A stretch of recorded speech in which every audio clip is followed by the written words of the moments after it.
예배 시간, 이런 경건의 훈련 시간을 통해서 만나는 이 모든 사람들이 그날 그 문에서 만나게 될 사람으로 기대가 되게 하시고, 그때 주 앞에서 우리가 동일하게 어떻게 교제할 것인지, 그 궁금증이 오늘 우리의 성도의 교제의 본질이 되게 해주시고, 그 기대와 소망과 실제를 가지고서 하나님 아버지여, 성도의 교제의 내용들을 만들어가며 하루하루 사는 그 소망과 힘이 되도록 도와주시옵소서.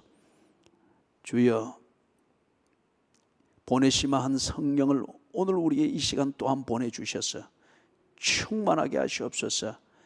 그리하여 주께서 그렇게 애써 가르치려고 하셨던 부활의 신앙을 깨달을 수 있게 해주시고 믿을 수 있도록 성령이여 충만하게 임하시옵소서.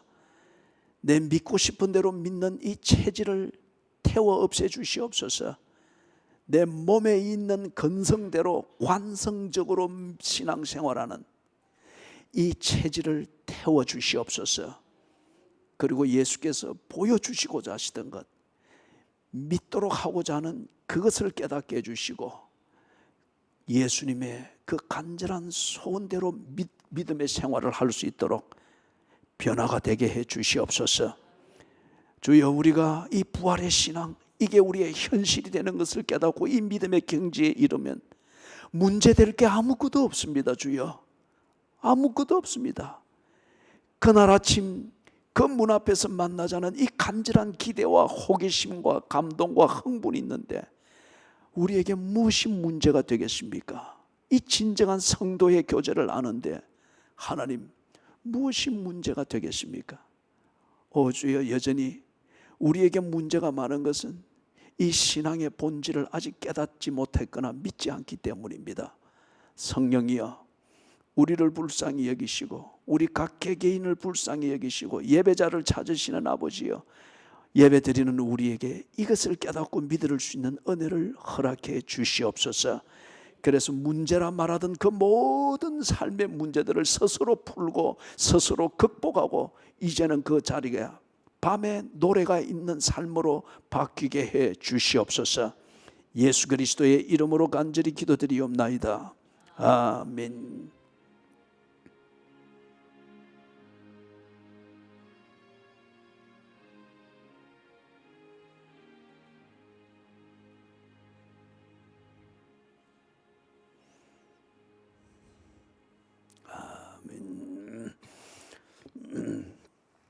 누가복음 20장입니다.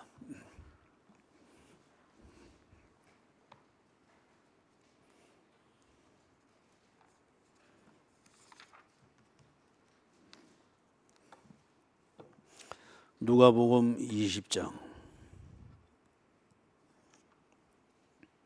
27절에서부터 40절 같이 읽습니다. 부활이 없다고 주장하는 사두개인 중 어떤 이들이 와서 물어 이르되, 선생님이여, 모세가 우리에게 써주기를 만일 어떤 사람의 형이 아내를 두고 자식이 없이 죽으면 그 동생이 그 아내를 취하여 형을 위하여 상속자를 세울지니라 하였나이다. 그런데 7형제가 있었는데 마지가 아내를 취하였다가 자식이 없이 죽고 그 둘째와 셋째가 그를 취하고 7이 다 그와 같이 자식이 없이 죽고 그 후에 여자도 죽었나이다. 7이 다 그를 아내로 취하였으니 부활 때에 그 중에 누구의 아내가 되리이까? 예수께서 이르시되, 이 세상의 자녀들은 장가도 가고 시집도 가되 저 세상과 및 죽은 자 가운데서 부활함을 얻기에 합당히 여김을 받은 자들은 장가가고 시집가는 일이 없으며 그들은 다시 죽을 수도 없나니 이는 천사와 동등이요 부활의 자녀로서 하나님의 자녀임이라. 죽은 자가 살아난다는 것은 모세도 가시나무 떨기에 관한 글에서 주를 아브라함의 하나님이요 이삭의 하나님이요 야곱의 하나님이시라 칭하였나니 하나님은 죽은 자의 하나님이 아니요 살아있는 자의 하나님이시라. 하나님에게는 모든 사람이 살았느니라 하시니 서기관 중 어떤 이들이 말하되, 선생님, 잘 말씀하셨나이다 하니 그들은 아무도 또 감히 더 물을 수 없음이더라. 아멘. 사두개인들, 예수님 당시에 중요한 종파가 있었죠. 바리새파가 있었고 사두개파가 있었고, 또 이 신앙적 종파는 아니지만은 민족주의적 이데올로기로 똘똘 뭉쳐있는 또 한 당파, 열심당원들이 있었죠. 또 에세네파라고 하는 또 이런 신앙 공동체가 있었습니다. 주로 이런 한 큰 4개의 종파들이 예수님 당시에 유대 사회의 이념 그리고 신학과 관련된 이 부분을 주도해 왔습니다. 그 중에서 이 사두개파는 사람 수는 작았습니다. 그렇지만은 정치 권력과 결탁이 되어 있는 종교인들이었기 때문에 권력을 가지고 있었습니다. 세속적인 권력을 가지고 있다 보니까 이게 교권에도 지대한 영향을 미치게 되었죠. 그런데 이 사두개인들은 지식층이고 그 다음에 소위 말해서 좀 상위 계층의 상류층의 사람들이기 때문에 굉장히 인간 중심적인 그런 그 신앙 생활을 하려고 했습니다. 쉽게 말하면은 자기 이성으로 납득이 되지 않는 것은 그것은 신앙으로 받아들이지 않았습니다. 그 다음에 상식적으로 이해가 안 되거나 합리적으로 이해가 안 되는 것, 그것은 믿을 만한 가치가 없는 것으로 치부했습니다. 그래서 좋게 말하면은 굉장히 신사적으로 그리고 합리적으로 신앙생활하는 생활입니다. 그런데 인간이 말하는 합리적이라고 하는 이 틀에 딱 갇히면은 초월성을 말하는 하나님과의 교제는 불가능합니다. 그렇기 때문에 이 사두개인들이 당연한 결과로 우리가 짐작을 할 수 있겠지만 부활 이걸 안 믿습니다. 그 다음에 천사의 존재든지 성령 이런 존재를 믿지 않습니다. 현실적으로 검증이 될 수 없고 확인이 될 수 없는 거기 때문에 그런 존재는 필요해서 만든 아이템일 뿐 그런 실제가 없다라고 그렇게 믿는 사람들입니다. 그런데 예수님이 오셔가지고 부활을 아주 가르치고 강조하고 있단 말이에요. 요한복음 11장에서 말하는 것처럼 내가 곧 부활이요 생명이라 말했지 않습니까? 그래서 거기에 더해서 나를 믿는 자는 죽어도 살겠고 무릇 살아서 나를 믿는 자는 영원히 죽지 아니하리라. 부활을 말하면서 무엇과 연결하는 거예요? 불멸의 생명으로 연결하면서 영원의 개념을 현실과 equalizing, 동등화시키는 이걸 자주 설교를 하면서 그렇게 가르친단 말이에요. 그렇기 때문에 이 특별히 사두개인들에게 있어서는 이게 큰 걸림돌이 되었습니다. 자기들의 입장에서는 이 예수가 종교적 신비감을 가지고서 혹세무민한다고 그렇게 여긴 거예요. 그래서 지금 오늘 여기서는 작심을 하고 예수님의 이 허무맹랑한 비논리적이고 비합리적인 이것을 만천하에 드러내겠다는 작심을 하고서 사두개인 중 몇 명이, 우리 표현을 말하면 말빨이 좀 있는 이 몇 명이 나서서 백성들이, 군중들이 보는 앞에서 보란 듯이 예수님 앞에 딴지를 걸기 위한 질문을 만들어서 딱 던지는 거예요. 근데 던지는 게 28절에 보니까 모세의 율법에서 만들어진 전통을 가지고서 지금 딜레마를 만드는 질문을 만듭니다. 모세가 이 율법을 준 게 아닙니다. 거기 28절 보니 모세가 우리에게 써 주기를, 이것은 모세가 시내산에서 받은 율법의 원전이기보다 그 율법에 대한 해석입니다. 그 율법대로 지키면서 살려고 할 때 사람들이 다 그 율법의 원전을 제대로 이해해서 우리의 실생활을 바로 정리를 하는 게 때로 어렵잖아요. 이해가 안 되기 때문에.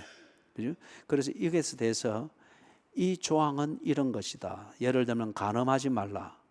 간음하지 말라는 것이 꼭 1차원적인 그런 현장만을 말하는 것은 아니잖아요. 그죠? 그것의 원인이 되어지는 게 2차, 3차 삶의 간접적인 영역들이 얼마든지 있을 수 있는 이것을 가지고 그럴 때는 이 간음하지 말라를 어떻게 지켜야 됩니까? 간음하지 말라 이걸 지키기 위해서 우리 구한말에서부터 6.25 직후까지도 교회당 가면은 딱 이 칸막이가 있었죠. 그래서 남자, 여자 나뉘어서 앉고 좀 더 보수적인 데는 이 칸막이를 조금 높게 해가지고 남자 측에서는 여자를 못 보고 여자 측에서는 남자를 못 보도록 그렇게 갈라놓았습니다. 간음하지 말라. 그죠? 여자를 보고 음욕을 품는 자마다 이미 간음하였느니라. 이걸 실족게 하면 안 되니까 딱 그렇게 이래 했습니다. 그죠? 그런데 거기에 비하면은 지금은, 그죠? 만약 그 사람들이 벌떡 일어나면은 이 간음하는 것들 이래가지고, 그죠? 그렇기 때문에 이게 간음하지 말라. 분명한 하나님의 말씀입니다. 그런데 이걸 지켜야 되는 우리의 삶의 현장은 워낙에 다양하고 복잡합니다. 그럴 때에 이 말씀을 어떻게 이해하고 어떻게 적용해야 되는가, 이걸 이해하고 할 수 있도록 해석을 썼고, 이럴 때는 이렇게 해라, 우리 표현으로 말하면 가이드라인을 써서 만든 거죠. 그게 하나의 전통이 되었습니다. 전통이 되어서 그게 관습이 되었는데, 그 관습이 뭔가 이제 보니까 이걸 가지고 사두개인들이 예수님께 딜레마의 질문을 만드는 거예요. 그 관습에서는 자식이 없으면은 자식이 없이 죽은 형을 위하여서 그 형의 가문이 이어지도록 그 형의 자손을 만들어서 상속자를 유지하게 해주는 게 형제가 꼭 해야 될 도리였습니다. 그렇기 때문에 이 의무가 있을 때는 간음하지 말라고 하는 그 법을 지키는 그것이 이런 면에서는 해당이 되어지지 않는다 하는 것을 관습을 만드는 거예요. 그래서 29절 30절 32절 33절까지 해서 이 사두개인이 아주 고약한 그런 질문을 만들었습니다. 7 형제가 있는데 형이 자손이 없이 죽었기 때문에 간음하지 말라는 이것보다 더 상위가 되는, 더 우선권을 가지는 상속자를 만들어줘서 형제간의 도리를 다해야 된다는 이것을 지켜야 되는데, 그러면은 7 형제가 다 그렇게 했을 때에 그러면서 딱 질문이 뭐냐, 모두 다 부활을 한다는데 그럼 부활을 했다. 그럴 때에 이 한 여자는 한 명인데 이 여자의 남편은 누구냐? 보좌에 예를 들면 보좌에 앉으신 어린 양 앞으로 다 부활한 성도들이 앞으로 이제 나아갈 때, 천국으로 들어갈 때, 그때 지금 사두개인의 개념은 그런 거예요. 부부가 부활했으면 부부가 함께 다 손잡고 들어가서 다 인사하고 들어가면, 예를 들면 그렇다 치는 것 같으면 이 여자는 누구와 손을 잡고 부부로 짝을 이루어서 들어가야 됩니까? 그죠? 이 질문이에요. 이게 지극히 우리 표현 입장에서 볼 때는 논리적이고 합리적인 그런 사고에서 나온 당연한 질문일 수 있습니다. 만약에 부활이 그런 것이고 부활한 자들이 본격적인 그리고 원래의 그 삶을 살게 되어지는 천국이 그런 패러다임일 것 같으면 이 사람들의 질문은 지극히 합리적이고 지극히 논리적입니다. 그리고 예수님은 이게 대해서 분명히 대답을 하셔야 됩니다. 여러분의 생각은 어때요? 33절에서 7이 다, 즉 7 형제가 다 그를, 그 한 여자를 아내로 취하였으니 부활 때에 그 중에 누구의 아내가 되리이까? 이것에 연해서 여러분들은 부활을 어떻게 생각하고 있습니까? 부활을 믿습니까? 손을 한번 들어보십시다. 부활을 믿는 분, 손을 들어보십시다. 그럼 여러분은 절대 여러분의 몸을 화장을 해서는 안 되겠군요. 예, 우리 막 김영수 지사님 절박하게 그죠? 예, 때로 말보다는 바디 랭귀지가 더 호소력이 있습니다. 예, 알았어요. 예. 자, 그러면은 우리가 부활 신앙이라고 하는 이것은, 이 두 번째 질문입니다. 여러분은 부활을 믿기 때문에 지금 여러분은 부활한 생명, 영생을 살고 있다고 믿습니까? 그렇게 믿는 분은 또 손을 한번 들어보십시오. 영생을 살고 있다고 믿습니까? 예, 좋습니다. 손 내리십시오. 그런데 왜 그렇게 두려울 게 많고 못할 게 많고 변명해야 될 게 많고, 그죠? 꼭 죽은 자처럼 몸을 움켜려서, 예를 들면은 그리스도인으로서 마땅한 생활임에도 불구하고 병날 게 두려워서, 지금 합리적인 차원에서 말한 게 아니고 그것 때문에 본질적으로 해야 될 것을 못하는 움츠리는, 이걸 말하는 거예요. 그죠? 부활의 생명을 믿고 부활의 생명인 영생을 사는 것이 지금 현재 그리스도인이 이 땅에 사는 생명의 본질인 것을 믿는 것 같으면 바울이 말했던 것처럼 세상이 감당할 수 없는 사람이 되어야 되는데, 그죠? 그런데 오늘날 그리스도인, 부활의 신앙을 믿는다고 하는 이 그리스도인들을 세상이 얼마나 주물럭거리기가 쉬운지 몰라요. 예? 자, 그래서 지금 여러분들이 말했던 것처럼 부활을 믿는다. 그리고 부활하는 그 생명, 곧 영생이라는 이 생명의 본질, 이게 오늘 내가 그리스도인으로 사는 내 삶의 본질이다. 이것을 분명히 믿는 것 같으면 사두개인과 같은 이런 질문이 나올 수가 없습니다. 이런 질문이 나올 수가 없어요. 그리고 부활과 관련해서 이런 의구심이 분명히 해결되어져 있어야 됩니다. 그런데 지금 사두개인은 그런 그게 아니에요. 여러분들처럼 그렇게 부활을 이해하고 영생을 이해하고 오늘 우리의 삶을 그런 본질로 이해를 하지 않는 사람입니다. 그런데 적지 않게, 어쩌면 절대 다수입니다.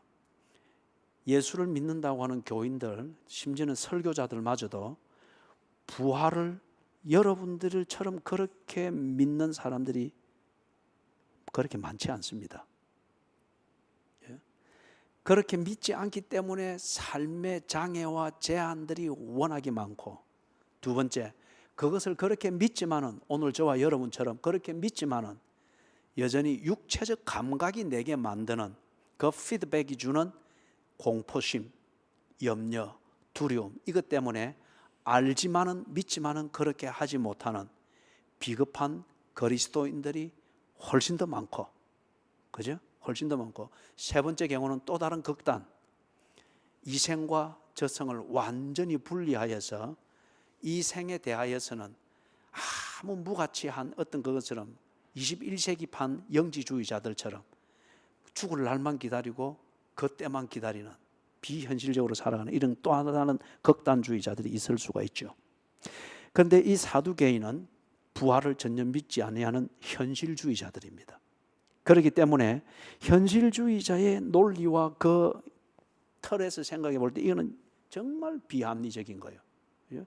이 관습을 지키는 것은 미덕으로 여겨지는데, 형제 간의 우애 중에서 형제가 아니면 할 수 없는 일이고, 형의 상속자 없이 죽은 형의 가문을 지켜주는 것, 이것만큼 살아남아 있는 형제들이 해줄 수 있는 것이 더 귀한 것이 없다고 여겨지는 미덕으로 여겨지는데, 사두개인들이 볼 때. 그런데 이게 부활과 관련해서는 이게 너무 모순이다 말이에요. 간음하지 말라, 이것과 비교해 볼 때 이건 너무 모순이다 말이에요. 그래서 지금 예수님 앞에 자기들 관점에서 이 비합리적인 기독교의 이 교리를 가지고서 딜레마를 만드는 질문을 딱 던집니다. 그죠? 딱 질문을. 일곱이 다 그를 아내로 취하였으니 부활 때에 그 중에 누구의 아내가 되리이까? 만약에 이 질문이 사실이면은 이걸 읽을 때마다 이 남편들은 남편들로서, 아내들은 아내들로서 꺼림칙한 게 많을 거예요. 아이고, 이 예수님 앞에 가서 만나서 좋긴 한데 그때 이 결혼하기 전에 이 썸씽이 있었던 그 첫사랑, 거기에 또 내 이름 부르면서 이래 나오면 이 어떻게 하지? 철저히 비밀을 지켜왔는데, 뭐죠? 이 참 곤란한 문제잖아요. 그러면 천국이 아까 우리가 480장 불렀던 그 기쁨과 평화와 자유와 해방의 자리가 아니고 이 막 눈치 봐야 되고 숨어야 되고 그죠? 그런 자리가 될 수 있겠죠. 자, 예수님께서 어떻게 풀어가시는가 보면서 부활의 본질, 천국의 본질, 이걸 다시 한번 점검을 할 수 있기를 바랍니다.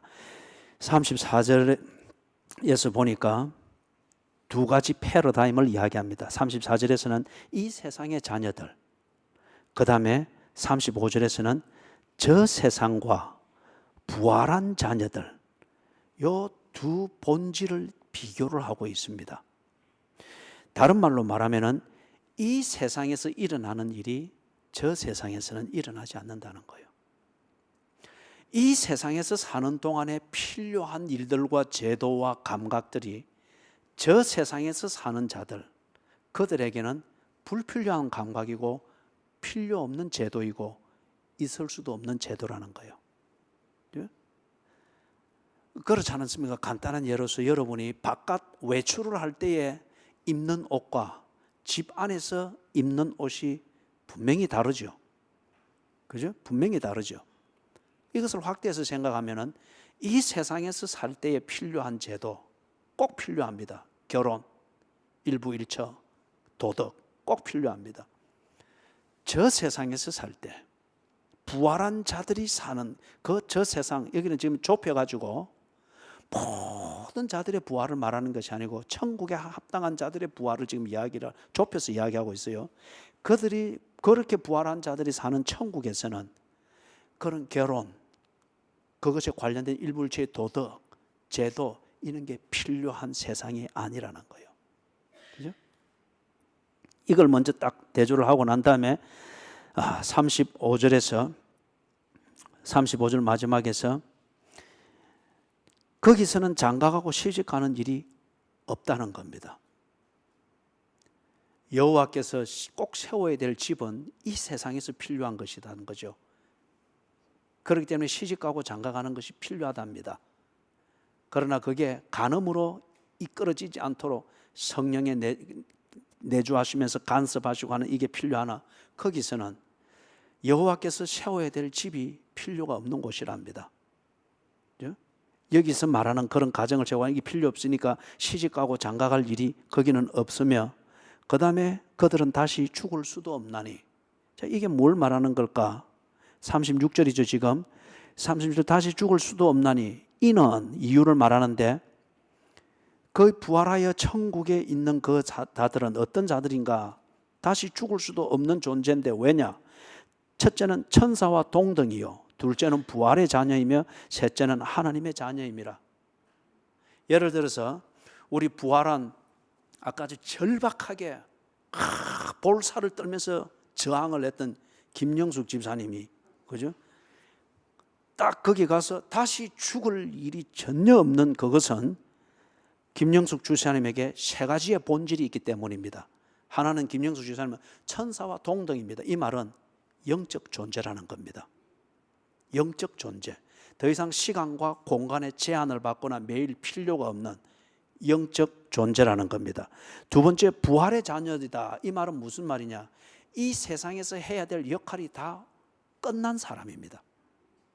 이 세상에서 해야 될 역할, 예를 들면 엄마의 역할, 아내의 역할, 시냇가의 심은교회의 그 여집사님의 역할, 종이 엄마의 역할, 이 역할은 다 완수되고 끝난 사람이라는 거예요. 그렇기 때문에 그 역할로 다시 돌아갈 필요가 없는 사람, 부활의 자녀라는 거죠. 그 다음에 세 번째 말하는 거 하나님의 자녀. 이게 이제 김영숙 집사님이 천국에서 살아야 될 본질적인 존재입니다. 우리 존재라고 하는 것은 절대 불교 철학에서 말하도 유아 독존으로는 있을 수가 없습니다. 존재는 관계라는 이 숙주에서 존재가 가능한 겁니다. 부활의 자녀가 되었고 천사와 동등한 존재가 되어진 이 상태에서의 우리의 존재를 영속시키는 그 자리는 뭐냐? 하나님과의 관계입니다. 하나님과의 이 관계.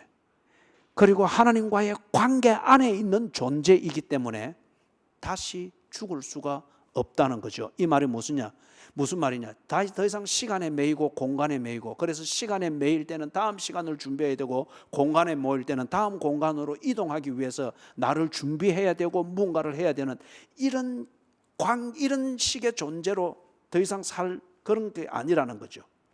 천사와 동등이다. 영적 존재이다. 부활의 자녀다. 이 세상에서의 역할과 임무는 다 완성되어졌기 때문에 다시 돌아올 필요가 없는 존재다. 하나님의 자녀이다. 이제 하나님과의 관계 안에서 내 존재는 영속되어지고 하나님과의 교제 속에서 내 존재는 영속되어, 이게 원래 오리지널이었죠. 오리지널로 돌아간 것입니다. 자, 이걸 조금 더 우리가 알기 쉽게 정리를 해서 오늘 말씀을 정리를 하도록 하십시다. 제가 신학교 다닐 때에 선교 합창단을 조금 했습니다. 참 이 뭐 노래를 잘 부르고 뭐 그게 아니고 뭐 음표도 아직 잘 볼 줄도 몰라요.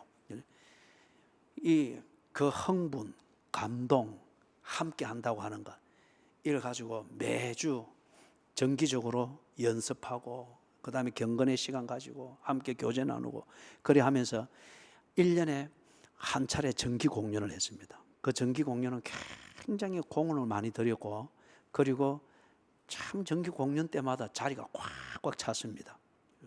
그 은혜가 넘치죠. 그런데 참 기억에 남는 정기 공연이 있었는데, 그때 그 지휘자가 야심작으로 예수님의 순환, 부활, 성천 요 세 가지 테마를 가지고서 약 1시간 반에 이걸 시리즈로 곡을 만들어 가지고 그렇게 해서 우리가 공연하는데 얼마나 좋았는지 몰라요. 그때 청중들이 좋았는지 아니 그거는 모르겠는데 부르는 우리는 너무 좋았어요. 특히 우리 맨 마지막으로 아멘 코러스를 했거든요. 아멘 코러스, 그죠? 핸델 오라토리오 중에 52번이죠. 예, 그걸 하면서 아멘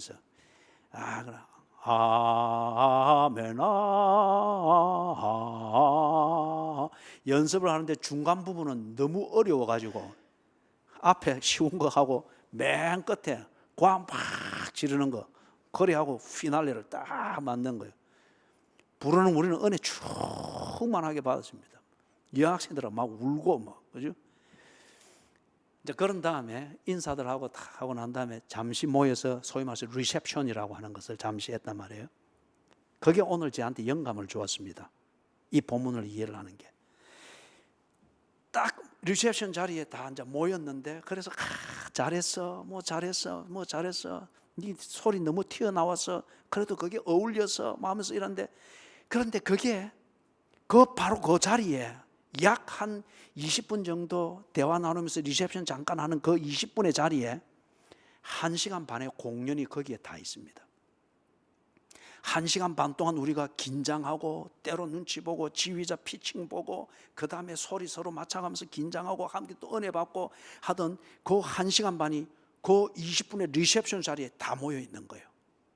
그 다음에 그때 부를 때에 어떤 이는 마리아 역으로 솔로를 했고, 어떤 이는 가론 유다 역으로서 솔로를 하기도 했고, 또 어떤 이는 저 같은 이런 거기서 뭡니까 한 5분간의 메시지를 하면서 선교의 필요성을 말하기도 했고, 그죠? 그리고 어떤 이는 예수님이 십자가 가상 엘렐레 라마 사박다니 이걸 막 울부짖듯 그렇게 부르면서 예수님의 역할을 했고, 다양한 역할들을 하고 표현을 했단 말이에요. 그런데 20분의 리셉션 자리에서 거기에 베드로, 막달라 마리아, 가룟 유다, 예수님 역할을 했던 사람이 다 본래의 모습 합창 단원이 되어서 본래의 모습에서 같이 얘기를 하고 있는 거예요. 베드로의 역할도 끝나고 막달라 마리아의 역할도 끝나고 십자가에서 예수님의 부르짖음 역할도 끝나고 다 끝난 상태에서 예수는 본래의 모습으로 돌아와가지고 1시간 반의 시간에 구애받지 아니하고 거기에 여기 지금 한 점 리셉션이라고 하는데 모여서 즐거이 대화를 나누고 있는 거예요. 자, 조금 더 확대를 해서 34절에서 38절에 보면은 특별히 거기 보니까 예수님이 대답을 할 때 뭘 말하고 있죠? 37절에서 죽은 자가 살아난다는 것은 모세도 가시나무 떨기에 관한 글에서 주를 아브라함의 하나님이요 이삭의 하나님이요 야곱의 하나님이시라 칭하였다. 지금 할아버지, 아버지, 아들이 하나님 앞에 똑같이 살아 있습니다. 아까 조금 전에 제가 이야기했던 대로 아브라함, 이삭, 야곱이 이 세상이라는 무대 위에서 하나님의 구원 역사라는 이 정기 공연을 한 거예요. 거기서 아브라함은 아브라함의 역할, 이삭은 이삭의 역할, 야곱은 야곱의 역할을 하는데 이 시간이 얼마나 걸렸느냐? 이 3대가 지나가기까지 약 한 300년이 걸렸다고 치십시다. 그리고 이 공연이 마쳤습니다. 딱 마쳐서 아브라함, 이삭, 야곱이 리셉션장에 딱 갔는데 리셉션을 누가 준비했나? 하나님이 준비를 했습니다. 그래서 와서 아브라함 역할을 했던 사람, 이삭 역할을 했던 사람, 야곱 역할을 했던 사람이 하나님 앞에서 딱 모여서 리셉션에서 재밌었습니다. 재밌었습니다. 그때 이삭을 잡는 것, 이거 정말 그랬습니다. 그런데 채 300년의 시간에 걸쳐서 이 세상에서 할아버지, 아버지, 손자의 역할을 가지고서 자기의 역할에 충실하게 살았던 이 사람들이 그 오페라를 끝내고 그 리셉션을 준비한 하나님 앞에서 똑같은 시간에 똑같은 이야기를 하면서 똑같이 교제를 나누고 있는 거예요. 그 역할이 다 끝난 겁니다. 그리고 본래의 모습, 하나님과 관계 속에서 하나님과 교제하는 하나님의 자녀로서 대화를 나누고 주고받고 있는 거예요. 그죠? 거기에 더 이상 아브라함이 없고 더 이상 이삭의 역할이 없고 야곱의 역할이 없습니다.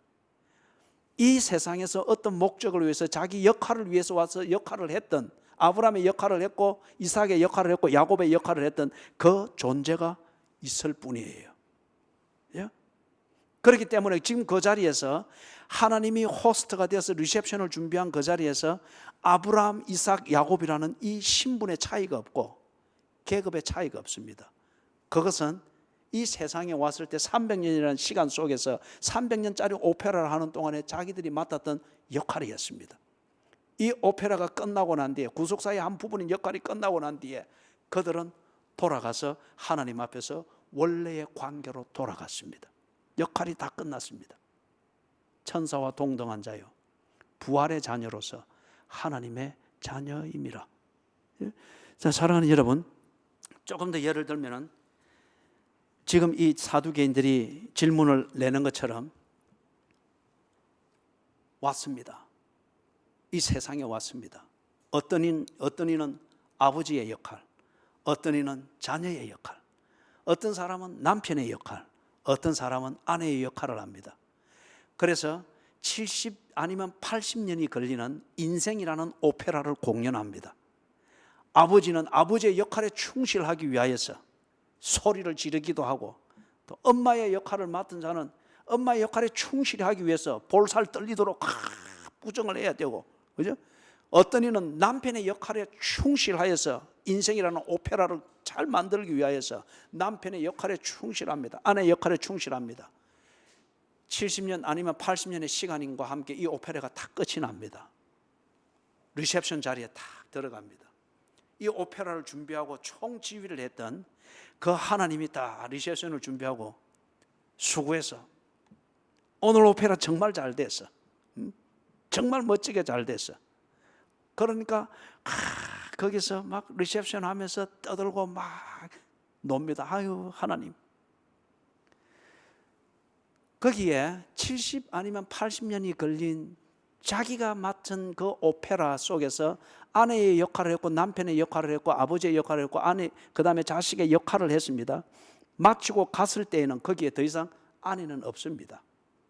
남편의 역할은 없습니다. 자식의 역할은 없습니다. 공연은 끝이 났습니다. 그 공연에서 역할을 했던 자는 원래의 자리로 돌아왔습니다. 그리고는 원래의 자리, 하나님의 자녀의 자리, 그리고서 하나님과의 관계에서 원래의 교제와 원래의 관계에서 본연의 삶을 누리고 있는 겁니다. 이게 지금 아브라함의 하나님, 이삭의 하나님, 야곱의 하나님. 이게 이 세상의 구조에서는 이렇게 부르는 게 어불성설입니다. 아브라함의 하나님이었으면은, 그죠? 아브라함의 하나님이었으면 이삭은 내 아버지의 하나님 되어야 됩니다. 야곱 같은 경우는 네 하나님 알아? 하나님 누군데? 우리 할아버지의 하나님이야. 할아버지 백 믿고 할아버지 때문에라도 하나님은 나를 사랑하실 거야. 이게 이 세상의 논리겠죠.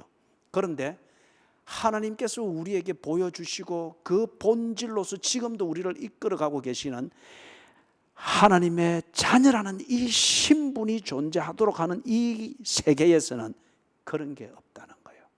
하나님 앞에는 모든 자가 살아있느니라. 그래서 좀 다시금 오페라를 가지고서 이야기를 합니다마는 이 세상에서 사는 것은 어떤 의미에서 인생이라는 오페라에 내가 맡은 역할을 가지고서 충실히 다하는 거예요. 그래서 내 역할이 시원찮게 할 때는 인생이라는 오페라가 내 때문에 아주 구경거리가 되지 못하고 재미가 없는 오페라가 되니까 인생 잘못 살았다는 거예요. 그런데 이걸 다 마치고 다 갔을 때에는 오페라는 끝났습니다. 인생이라는 오페라는 끝난 겁니다. 그렇기 때문에 더 이상 그 오페라에서 맡았던 어머니가 거기는 리셉션장에는 없습니다. 공연은 끝났기 때문에. 아버지가 거기는 없습니다. 정말 제가 제 아내를 사랑합니다. 그죠? 뭐 오늘도 밥 먹으면서 뭐 그런 이야기 뭐 했습니다만은, 그러면 조금 반찬이 좀 더 나아질까 싶어서 나는 당신 없으면 사는 재미가 없어 이랬는데 반찬은 똑같았습니다만은, 그죠? 그런데 천국에 가서도 남편으로서 또 아내로서 이렇게 살아야 된다고 하면은 no thank you. 아내를 사랑하지 아니해서가 아니라 이 세상에서 어떤 면에서 보면은 내가 누군가를 간절히 사랑한다고 하는 것은 그 사람 외에 다른 모든 것으로부터 나를 지켜야 되는 이 긴장입니다.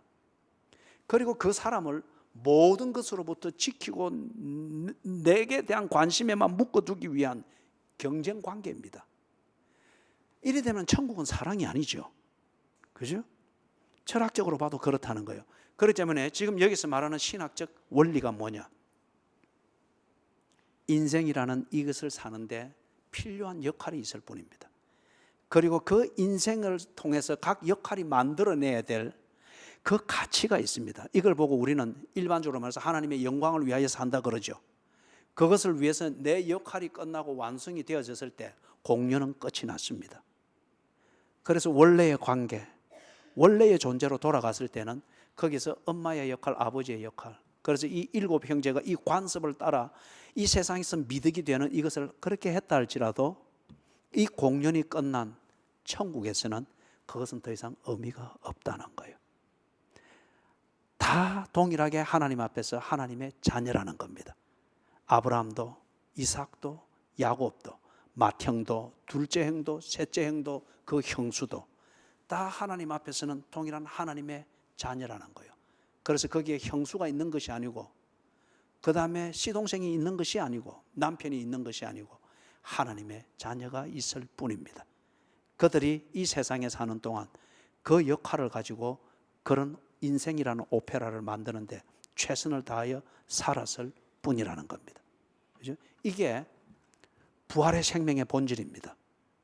그리고 부활한 사람들이, 천국에 합당하게 부활한 사람들이 천국에서 살 때에 가지는 본질입니다. 하나님만 바라보면 그만입니다. 이게 원래 우리의 존재고, 이게 원래 우리의 삶이고, 이게 우리 원래의 관계입니다. 그렇기 때문에 여러분, 이 세상에 사는 동안 부부싸움을 하는 것도 특권이고 재미입니다. 천국에 가면 그런 게 없습니다. 어쩌면 오늘 밤에 다들 천국에 가면 못하는 부부싸움을 한번 해보면 어떨까요? 그죠? 그러면 그 싸움도 재미있게 할 수 있지 않겠어요?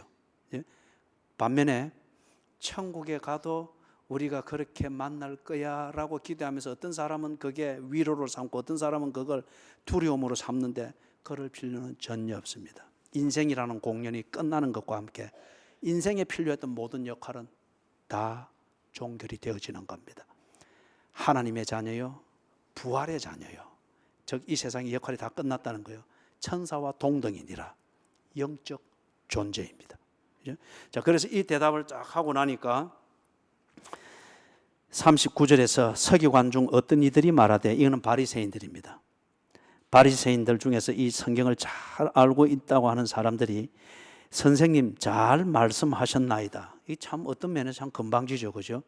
제가 예수보다 더 위에 있어서 이렇게 칭찬하는 것 같잖아요, 그죠? 그런데 이 사람들이 이 말을 하는 건, 선생님 말씀을 참 잘하셨습니다, 이거는 예수님이 말씀하신 것처럼 이들이 그 부활을 믿기 때문이기보다, 바리새인들은 부활을 믿기는 믿었습니다. 이렇게 예수님이 정리한 이 신학적 관점에서 그 부활을 이해했기 때문에 예수님이 잘했다고 칭찬하는 것보다는 그들의 라이벌이 누굽니까? 사두개인들입니다. 교권과 다툼에 있어서 사두개인들이 절대적인 라이벌들인 거예요. 그런데 이 사두개인들을 딱 함구를 시키는 예수님이 너무도 멋진 거예요. 예수님 잘 말씀하셨습니다. 이게 이제 쉽게 이해하려면 현대도 그렇잖아요. 좀 이 본문이 강렬해서 강력하게 설교가 전달이 되어질 때, 그죠? 그러면서 다 누굴 돌아보잖아요, 그죠? 그거 들어야 되는데 오늘 안 왔네, 그죠? 당신을 향한 소리요. 그죠? 지금 서기관들이 바로 지금 그런 입장이에요. 그러면서 40절에 보니까 그들은 아무것도 감히 더 물을 수 없습니다. 왜냐? 사두개인들이 전혀 다른 차원의 얘기를 하고 있는 거예요. 다른 말로 말하면 뭐죠? 이 사두개인들이 예수님이 무엇을 말하며 예수님이 누구인가 이게 대한 기본 단초마저 마련되지 않고 있다는 거예요. 신앙이 무엇인지, 신학이 무엇인지 이 기초조차도 전혀 마련되어지지 아니하는 말이 안 되는 질문을 자기들이 하고 있다고 하는 것을 어쩌면 알았겠죠. 그래서 더 이상 할 말이 없었습니다. 자, 우리 해같이 빛나리, 우리 부활의 신앙이 있고 천국의 이 본질을 알고 천국의 소망, 이게 오늘 우리가 사는 이 바로 현실의 힘인 이 그리스도인일 것 같으면 이 찬양의 가사는 정말 실감이 날 거예요. 그죠? 당신의 그 섬김이 천국에서 해같이 빛나리.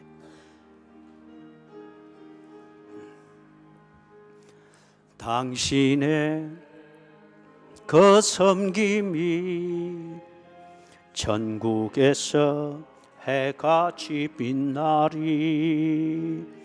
당신의 그 겸손이 천국에서 해같이 빛나리. 당신의 그 믿음이 천국에서 해같이 빛나리. 당신의 그 충성이 천국에서 해같이 빛나리. 주님이 기억하시면 좋가리. 예수님 사랑으로 가득한 모습, 천사도 흠모하는 아름다운 그 모습, 천국에서 해같이 빛나리. 당신의 그 순종이 천국에서 해같이 빛나리. 당신의 그 사랑이 천국에서 해같이 빛나리.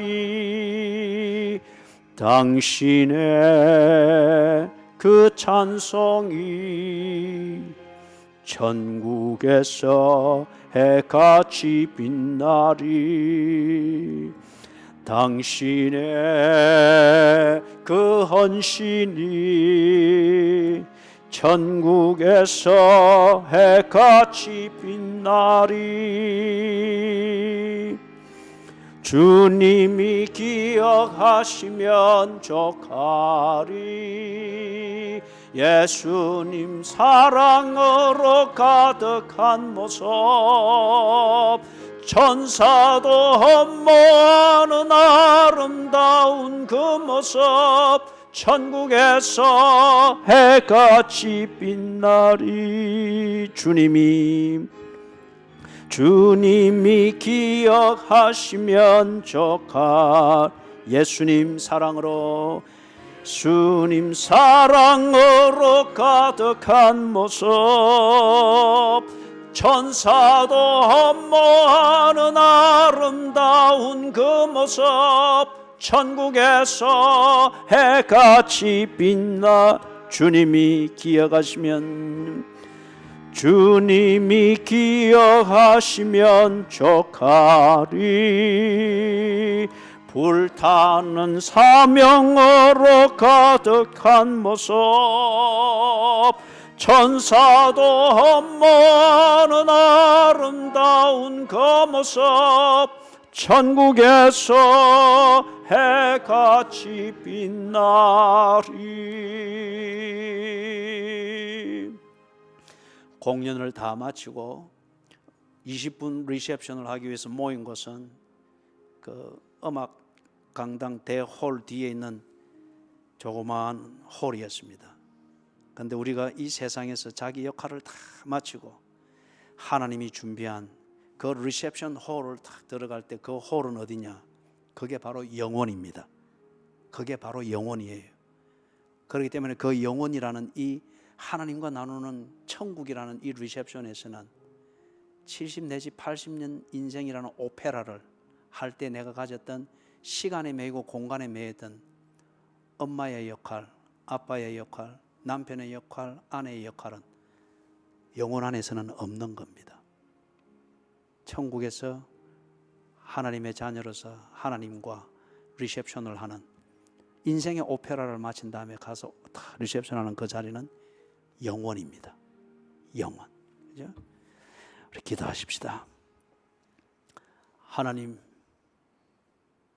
이 멋진 영원의 리셉션, 이것을 생각할 때 오늘 우리에게 흥분이 있게 하시고, 오늘 내가 이렇게 사는 것, 이것은 하나님의 목적을 이루기 위한 공연이며, 이 인생이 끝난 뒤에 원래의 내 모습 하나님의 자녀로 돌아가며 영원의 홀에서 하나님과 더불어 리셉션, 천국의 그 삶, 본래의 내 삶을 누리게 되는 것을 늘 기억하게 해 주시옵소서. 그리하여 주여, 오늘 내 사는 삶에 최선을 다하게 해 주시고, 한계를 느낄 때마다 부활의 신앙, 천국의 신앙과 소망을 늘 새기게 해 주시옵소서. 주 예수 그리스도의 은혜와 하나님 아버지의 무한하신 사랑과 성령님의 돌보시며 교통하시는 은혜가, 예수님이 가르쳐 주시는 부활, 예수님이 가르쳐 주시는 천국, 그 말씀을 깨닫고 그대로 믿을 것을 소원하면서 저들의 삶의 자리로 돌아가는 모든 양무리들 머리 위에 지금으로부터 언제나 함께 계실지어다. 아멘.